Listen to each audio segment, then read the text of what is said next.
Polisi menangkap seorang selebgram wanita berinisial DF yang terlibat dalam jaringan narkoba di konser musik Jakarta Warehouse Project atau DWP di Taman Budaya Garuda Wisnu Kencana, Badung, Bali. Tersangka tak berkutik saat ditangkap di halaman parkir Jalan Peti Tenget, Kuta Utara, Badung pada 10 Desember. Saat kendaraannya digeledah, ditemukan 6 gram kokain, 12 butir pil ekstasi hingga 6 gram ganja. Bersama suami yang kini masuk dalam daftar pencarian orang, tersangka diketahui berada dalam klaster pengedar narkoba jenis kokain, ekstasi, dan ganja kepada peserta DWP. Polisi juga menangkap 4 rekan DF yang hendak kabur dengan mobil. Dari hasil pemeriksaan, barang bukti yang disita petugas diakui para tersangka akan diedarkan saat konser musik DWP.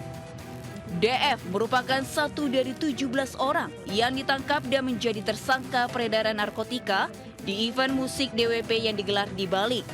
17 orang tersebut merupakan bagian dari 6 sindikat peredaran narkoba yang diungkap Bareskrim Polri. Adapun barang bukti narkoba yang disita dalam operasi ini adalah kokain 33,12 gram, pil MDMA atau ekstasi 21,09 gram, ganja 36,92 gram, hingga sabu 31 kg.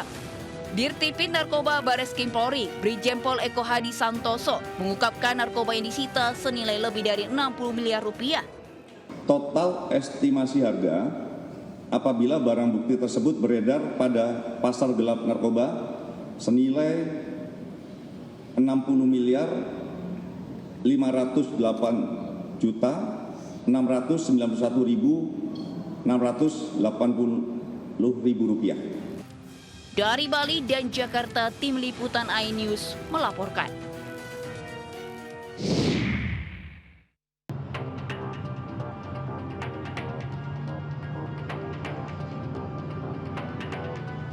Sejumlah sepeda motor terlihat mengejar minibus di Tol Tangerang Merak, tepatnya di Kecamatan Curug, Kabupaten Tangerang, Banten. Setelah terlibat kejar-kejaran sejauh 3 km, minibus yang dikendarai pria berinisial N ini tiba-tiba hilang kendali dan akhirnya menabrak pembatas jalan di jalur kiri. Sopir mobil alami luka berat terlihat terkapar di pinggir tol hingga harus dilarikan ke Rumah Sakit Hermina Bitung, Tangerang, sementara mobil mengalami kerusakan pada bagian depan. Kapolsek Curug belum bisa memastikan motif dari aksi kejar-kejaran itu lantaran korban masih dalam perawatan medis. Namun polisi mendapatkan informasi bahwa pengendara mobil dan motor saling kenal dan aksi kejar-kejaran diwarnai teriakan maling. Pemilik dari kendaraan ini memang menyuruh saudara N ini untuk servis mobilnya di wilayah Panongan. Gitu. Karena yang bersangkutan, pemilik mobil ini, saudara Y ini tinggalnya di daerah Binong. Polsek Curug hingga saat ini masih melakukan penyelidikan dengan memeriksa sejumlah saksi, termasuk menyisir CCTV di dalam tol. Dari Kabupaten Tangerang, Banten, Aimarani, iNews melaporkan.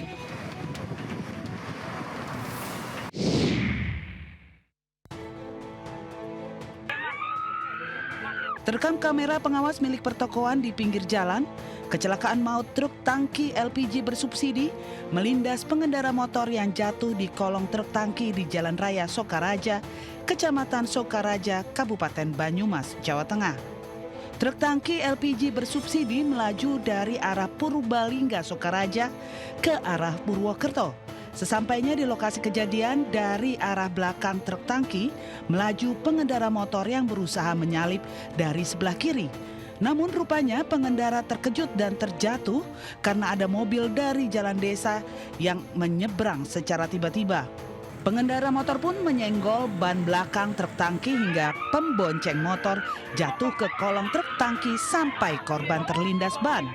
Proses evakuasi berjalan sangat lama, sementara keluarga korban yang datang ke lokasi kejadian menangis histeris melihat kondisi korban yang mengenaskan. Motor. Korbannya pakai motor. Boncengan. Itu kan jalannya kan lagi nyalip. Iya. Nyalip itu nyenggol bumper, Iya. LPG senggol. Yang boncengnya jatuh ke sebelah kiri. Berarti yang kelindes yang Bonceng itu yang sebelah kiri. Akibat kecelakaan ini, pembonceng motor bernama Latifah kelas 11 SMA Negeri di Sokaraja, warga desa Karangduren, Sokaraja, meninggal dunia di tempat kejadian. Sementara pengemudi motor hanya mengalami luka ringan.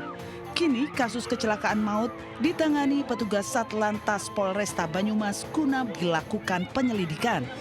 Sementara sopir truk LPG dan kendaraannya telah berada di Satlantas Mapolresta Banyumas. Dari Banyumas, Jawa Tengah, Saladin Ayubi, iNews melaporkan.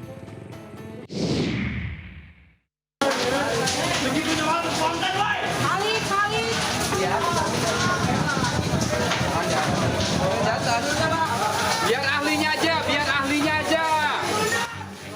Sejumlah bangunan rumah semi permanen terbakar di permukiman padat penduduk di Jalan Karya Dalam 3, Grogol Petamburan, Jakarta Barat, Senin malam. Banyaknya material bangunan yang terbuat dari kayu serta padatnya lokasi permukiman membuat api dengan cepat merambat dari satu bangunan ke bangunan lain. Warga yang panik mencoba memadamkan api dengan alat seadanya. Api padam setelah 20 unit damkar dikerahkan ke lokasi. Diduga api pertama kali muncul dari korsleting listrik pada salah satu rumah. Tidak ada korban jiwa, namun kerugian materi mencapai ratusan juta rupiah. Dari Jakarta, Rizky Paluvi, iNews melaporkan.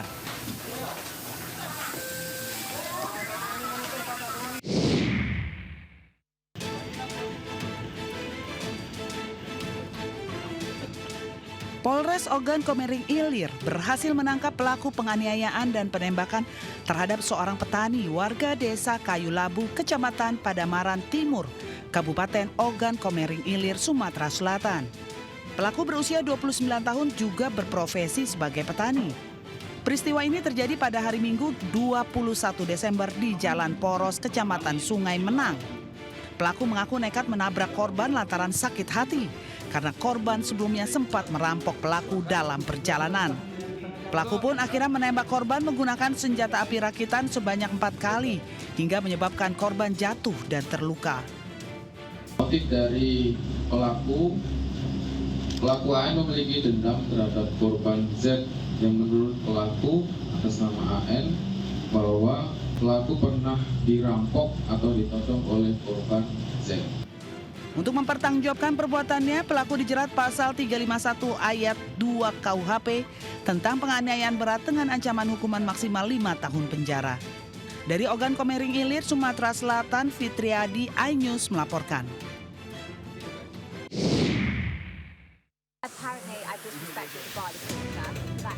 Viral di media sosial, aksi selebritas film dewasa Bonnie Blue yang melecehkan bendera merah putih. Dalam video yang viral, ia menginjak-injak bendera merah putih sambil menyeret bendera Indonesia itu di tanah. Bahkan aksi provokatifnya itu dilakukan di depan kantor Kedutaan Besar Republik Indonesia di London, Inggris. Ia bersama dengan beberapa pria mengenakan penutup kepala melakukan pelecehan tersebut. Di salah satu momen, Bonnie Blue membentangkan bendera merah putih sambil menceritakan pengalamannya di Bali. Aksi pelecehan itu membuat KBRI London melayangkan aduan resmi ke otoritas Inggris. Sebelumnya Bonnie Blue dideportasi dari Indonesia setelah melakukan pelanggaran lalu lintas dengan membuat konten sambil mengendarai mobil pick-up di jalan raya. Bonnie dideportasi setelah dijatuhi hukuman pidana denda Rp200.000 di Pengadilan Negeri Denpasar. Pihak imigrasi Ngurah Rai Bali juga telah mengajukan penangkalan terhadap Bonnie selama 10 tahun sejak 12 Desember 2025. Tim Liputan iNews melaporkan.